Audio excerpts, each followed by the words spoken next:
7টা প্রশ্ন। হ্যাঁ, মাত্র 7টা প্রশ্ন, ভালো করে পড়তে হবে। 9 তারিখে পরীক্ষা, চিন্তা করছো? কোনো চিন্তা করতে হবে না। আমি শোভন স্যার, লেখক শোভন স্যার, যে প্রশ্নগুলি দেব অবশ্যই তোমাদের এবছরের 9 তারিখে অবশ্যই 100% প্রশ্ন A to Z দাগে দাগেই পড়বে। তো চলো, যে প্রশ্নগুলি পড়তে হবে প্রশ্নগুলি আমি বলবো আর বোর্ডে লেখা তুলে দেবো, প্রশ্নগুলি দেখে নাও। প্রথম প্রশ্ন এক দাগে রেখেছি, এক দাগে যে প্রশ্নটা বলবো অথবা অথবা করে বলবো, ঘুরিয়ে পেঁচিয়ে থাকতে পারে। আর যে প্রশ্নগুলি বলবো 5-এ দিতে পারে, আবার 10-এও দিতে পারে। তা চলো প্রশ্নগুলি লিখে নাও। এক দাগে প্রশ্ন রেখেছি ভারতের বিদেশ নীতি থেকে। তাহলে দেখো, ভারতের বিদেশ নীতি বিভিন্ন পর্যায়ের আলোচনা করো। ভারতের বিদেশ নীতি বিভিন্ন পর্যায়ের আলোচনা করো। কাকে ভারতের বিদেশ নীতির জনক বলা হয়? এই প্রশ্নটা ভালো করবে। অথবা প্রশ্নটা ঘুরিয়ে রাখতে পারে, ভারতের বিদেশ নীতির নির্ধারণে ক্যাবিনেটের ভূমিকা আলোচনা করো। অথবা ওই লিখে রাখো, বিদেশ নীতি নির্ধারণের সংসদের ভূমিকা আলোচনা করো। ভারতের বিদেশ নীতির 4টি মূল বৈশিষ্ট্য লেখো। এই বিদেশ নীতিতে প্রশ্ন পড়লে অবশ্যই তোমরা 1টা থেকে 2টো প্রশ্ন কমন পেয়ে যাচ্ছ। বিদেশ নীতি থেকে আমি একটাই প্রশ্ন বললাম, অথবা অথবা ঘুরিয়ে রাখতে পারি। ঠিক আছে, পরবর্তী প্রশ্ন 2 দাগে দেখো, বিস্তারিতভাবে ভারতের পররাষ্ট্র নীতি সাম্প্রতিক ধারণাগুলি আলোচনা করো। অথবা অথবা লিখে রাখো, ভারতের পররাষ্ট্র নীতি নির্ধারণের সংসদের ভূমিকা নিরীক্ষা করো। পরবর্তী প্রশ্ন, ভারতের পররাষ্ট্র নীতির প্রধান বৈশিষ্ট্যগুলি আলোচনা করো। ঠিক আছে, 3 দাগের প্রশ্ন লেখো। 3 দাগের প্রশ্ন লিখেছি ইউক্রেন। ভালো করে দেখো, ইউক্রেন যুদ্ধের পরিপ্রেক্ষিতে ভারত ও রাশিয়ার মধ্যে যে সম্পর্ক রয়েছে সেই সম্পর্ক করতে হবে। তাহলে কি বললাম, কয়েকটা সম্পর্ক করবে। ভারত ও রাশিয়ার মধ্যে সম্পর্ক, ভারত ও নেপালের মধ্যে সম্পর্ক, ভারত ও আমেরিকার মধ্যে সম্পর্ক, ভারত ও বাংলাদেশের মধ্যে সম্পর্ক, ভারত ও পাকিস্তানের মধ্যে সম্পর্ক।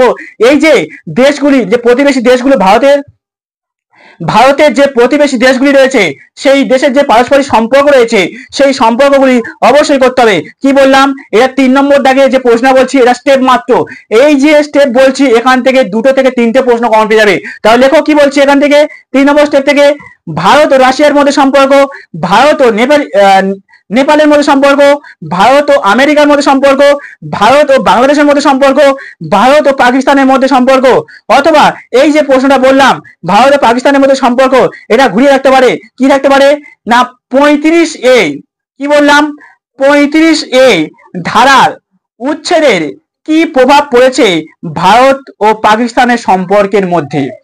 ঠিক আছে, পরবর্তী প্রশ্ন তোমায় করতে হবে ভারত ও মার্কিনের মধ্যে সম্পর্ক, ভারত ও মার্কিনের মধ্যে সম্পর্ক। তাহলে 3 নম্বর দাগে যে প্রশ্নটা স্টেপ বাই স্টেপ বললাম এই স্টেপটা মারলে তোমরা মেনে যদি চলো অবশ্যই এবছরে 2 থেকে 3টে প্রশ্ন কমন পেয়ে যাচ্ছ।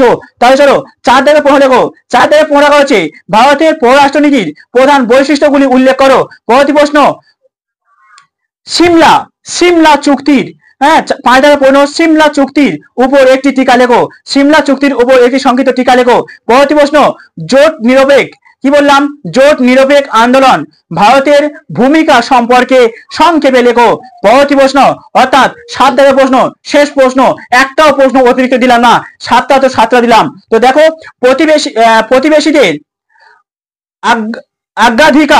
প্রতিবেশীদের অগ্রাধিকার প্রদানের ভারতের উদ্যোগ সম্পর্কে একটি সংক্ষিপ্ত টিকা লেখো। যে প্রশ্নগুলি বললাম প্রত্যেকটা বলার সাথে সাথে আমি বোর্ডে স্ক্রিনে তুলে দিয়ে দিলাম, আশা করছি সমস্যা হবে না। তাহলে কি বললাম, যে লেখাগুলি আমি বললাম সেই লেখাগুলিও স্ক্রিনে লেখা তুলে দিলাম বোর্ডের ওপরে, তোমরা অবশ্যই দেখে নাও, আশা করছি সমস্যা হবে না। আমি কিন্তু অনেক স্পিডে বলে গিয়েছি কারণ সময়টা কম করতে হবে, সেই জন্য অনেক স্পিডে বলে গিয়েছি। যদি সমস্যা হয় মানিয়ে নেবে, কারণ তোমাদের কিছুদিন পর পরীক্ষা, 9 তারিখে পরীক্ষা, সেই জন্য কম সময়ের মধ্যে আমি সেরে দিলাম, কারণ তোমাদের হাতে সময় নেই। অল্প সময় নিয়ে আমি ভিডিওটা করে দিলাম। প্রশ্নগুলি ভালো করে পড়ো। এই 7টা প্রশ্ন অর্থাৎ মাঝখানে কয়েকটা স্টেপ রয়েছে, এই প্রশ্নগুলি পড়ে গেলেই তোমরা অবশ্যই A to Z প্রশ্ন কমন পেয়ে যাবে। এটা চ্যালেঞ্জ করে বললাম। একজন লেখক হিসেবে যে প্রশ্নগুলি তোমাদেরকে গাইড করলাম বা তোমাদের সামনে উপস্থাপনা করলাম, এই প্রশ্নগুলি পড়ে গেলেই অবশ্যই তোমরা 60 নম্বর প্রশ্ন কমন পাচ্ছ। ওকে, আশা করছি বোঝাতে পারলাম। তো পরবর্তী তোমাদের 14 ডিএসসি পেপার সাজেশন চলে আসবে। অবশ্যই প্রত্যেকে বলবো চ্যানেলটাকে সাবস্ক্রাইব করে বড় করার চেষ্টা করো, কারণ আমার এই নামে আগে একটা ইউটিউব চ্যানেল ছিল, বড় চ্যানেল, দুর্ভাগ্য কারণবশত ইউটিউব কোম্পানি থেকে আমাকে রিমুভ করে দেয় কিছু কারণবশত।